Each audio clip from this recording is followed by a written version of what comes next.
బండి సంజయ్ ఉన్ను ముఖ్యమంత్రి రేవంత్ రెడ్డి ఈ లవ్ స్టోరీ ఏంటిది? చేతిలో పువ్వు పెట్టుకొని ఈయన చేతి గుర్తాయనే కదా, చేతిలో పువ్వు పట్టుకున్నాడు. పువ్వు పట్టుకొని జనం చెవులలో పువ్వులు పెడుతున్నాడు రేవంత్ రెడ్డి. ఇద్దరు కలిసి జనాన్ని ఆగం చేస్తున్నారు.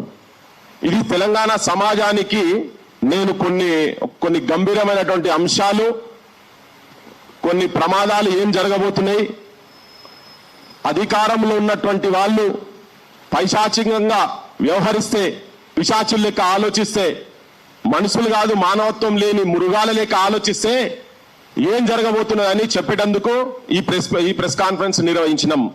నా పక్కకున్న గిరీష్ భాయ్ ఇప్పటికీ 3 సార్ల దాడికి గురైండు. బండి సంజయ్ దురహంకారానికి తన 3 సార్ల, ఒకసారి అయితే ఇంట్లో దాడికి గురైండు. అందుకే ఆయన వారిని పిలిచి నేను పక్కకు కూర్చోబెట్టినా.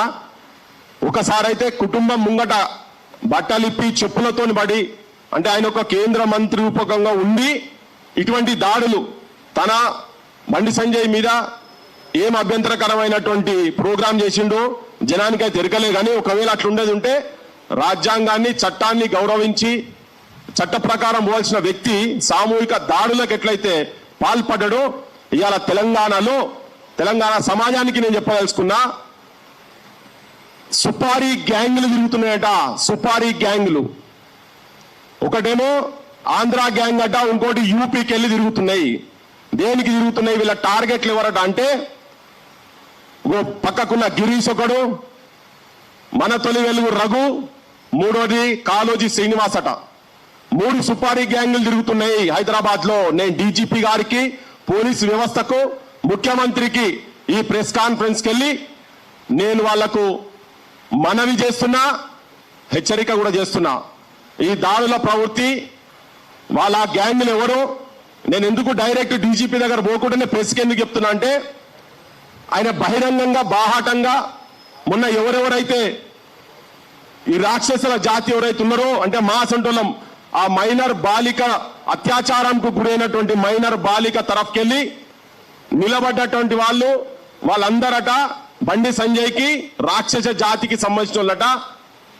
ఒక్కొక్కని అంతు చూస్తా అని రామ లక్ష్మణ్ జానకి జైబోలో హనుమానికి అనుకుంటా తోకకు నిప్పు పెడితే లంకను మొత్తం ఎట్లయితే కాల్చిండో అట్లా నేను మొత్తం వీళ్ళందరినీ తలగబెడతా అని చెప్పిండు ఆయనే. అక్కడితో ఊకోలే.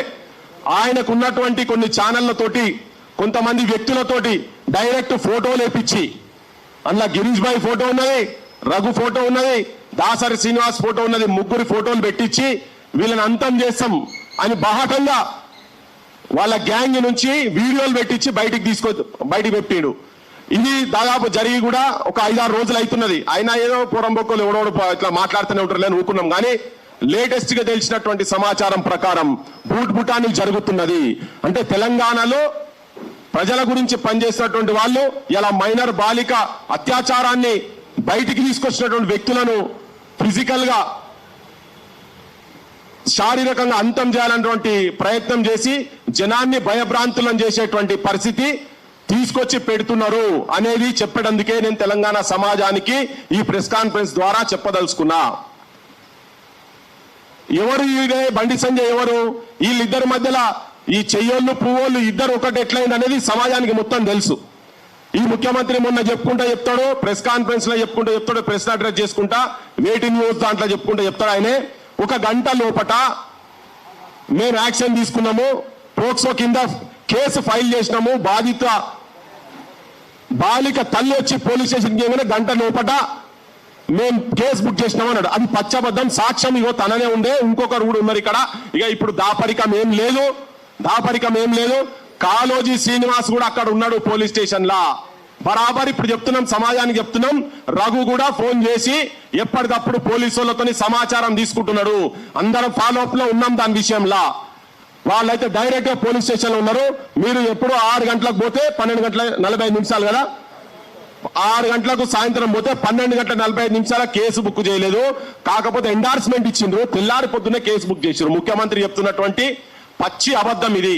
దాంట్లో ఇంకొకటి ఏంది, ఆయన ప్రియమిత్రుడని వేదిక మీదే ప్రధానమంత్రి ముంగండే చెప్పిండు, ప్రియమిత్రుని సంబోధించిండు. ఒక నేరస్తుడు, ఆయన కూడా నేరస్తుడు ఎట్లా చెప్తాను నేను ఇప్పుడు, ఆయన నేరస్తుడు ఎట్లో ఒక మైనర్ బాలిక మీద అత్యాచారం చేసినటువంటి పిల్లగాని తండ్రిని స్టేజ్ మీద కూర్చోబెట్టుకొని ముఖ్యమంత్రి ప్రియమిత్రుడు అని చెప్తాడు. నిన్నగాక మొన్న జూబ్లీ హిల్స్ పోలీస్ స్టేషన్ లో ఒక కేసు అయింది ఒక వారం రోజుల కింద. ఆ కేసు ఏంటంటే అంటే ఇట్లనే ఇదే ట్రాప్ రిచ్ కిడ్స్ అనే కేసు పేరు మీద అయితే వాళ్ళ తల్లిని ఇట్లనే ఒక అమ్మాయిని వాడుకొని, మైనర్ అమ్మాయిని వాడుకొని పైసలు వసూలు చేస్తున్నారని చెప్పానంటే తల్లిని కూడా తీసుకుపోయి బొక్కల వారేసిండ్రు. ఆమె మళ్ళా కోర్టును ఆశ్రయించి బెయిల్ మీద బయటకు వచ్చింది. ఇది జరిగిన తర్వాత విషయం చెప్తున్నాను ఇదంతా. సో వీళ్ళిద్దరు ఒకటిగా ఉంది. బండి సంజయ్, ముఖ్యమంత్రి రేవంత్ రెడ్డి ఇద్దరు ఉండి ఆడుతున్నటువంటి నాటకంలో ఇక్కడ వీళ్ళు కంప్లైంట్ ఇస్తేందుకు వచ్చిందని బషీరాబాద్ పోలీస్ స్టేషన్ లో కంప్లైంట్ ఇస్తున్నారని తెలిసినాగానే కరీంనగర్ లో కౌంటర్ కేసు ఫైల్ చేపించిండ్రు. అది దొంగ కేసు. అది ఈయన గంట సేపటి అంటున్నాడు. తర్వాత బండి సంజయ్ ని ఈ కేసులో A2గా పెట్టాల్సిన అవసరం ఉంది. పోలీసులు, కాంగ్రెస్ ప్రభుత్వం, రాహుల్ గాంధీ కూడా ఏమైనా రాజ్యాంగం మీద పొద్దుగా లేస్తే చేతిలో పట్టుకొని తిరుగుతుంటాడు కదా, దాని మీద నమ్మకం ఉంది. నీ గవర్నమెంట్ మీద నీకు, నీ ముఖ్యమంత్రి మీద నీకు పట్టుంటే A2గా బండి సంజయ్ని చేర్చాల్సిన అవసరం ఉంది. ఇది నేను చెప్పేది కాదు, చట్టం చెప్తున్నది. పోక్సో చట్టం కింద చెప్తున్నారు వాళ్ళు. చాలా క్లియర్ గా చట్టంలోనే ఉన్నది. ఎవరికైతే దాంట్లో భాగస్వామ్యం ఉన్నా లేకపోయినా కనీసం సమాచారం తెలిసినటువంటి వ్యక్తికి సెక్షన్ 19 కింద, పోక్సో కింద ఉన్నది. నా ముంగట ఉన్నది ఇది 19 కింద. ఒకవేళ సమాచారం తెలిసినాక కూడా పోలీసులకు చెప్పకుండా దాచి పెడితే కూడా అతని మీద కూడా కేసు కావాల్సిందే, బొక్కలు పోవాల్సిందే, 6 నెలల జైలు శిక్ష ఉన్నదని చెప్పని చట్టం చెప్తా ఉన్నది. నేను దీన్ని మీకు చదివి వినిపిస్తా. ఇది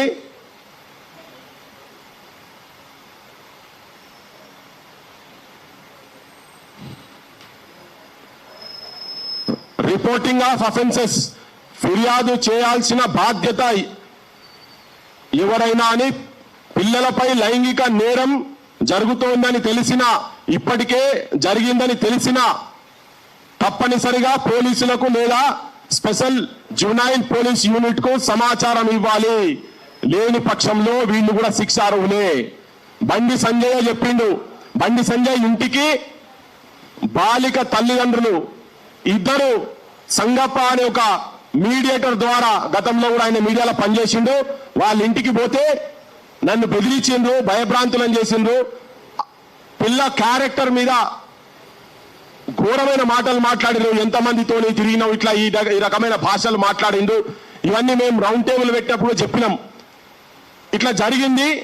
మేము ఏదో నమ్మకం, మాకేదన్నా ఆసరా దొరుకుతుంది, ఆదరణ దొరుకుతుంది, నా బిడ్డ ఫోటోలు అవి ఇవన్నీ బయట ప్రచారం జరగకుండా ఉండాలని చెప్పి మేము అడగటందుకు పోతే మమ్మల్ని బెదిరించి పంపించారు. మేము భయంతో బయటకు వచ్చినామని కంప్లైంట్లోనే ఉన్నది. అంతేనానే? ఇంటిమిడేషన్ అనేది క్లియర్ కట్ గా ఉన్నది. అంటే ఆయన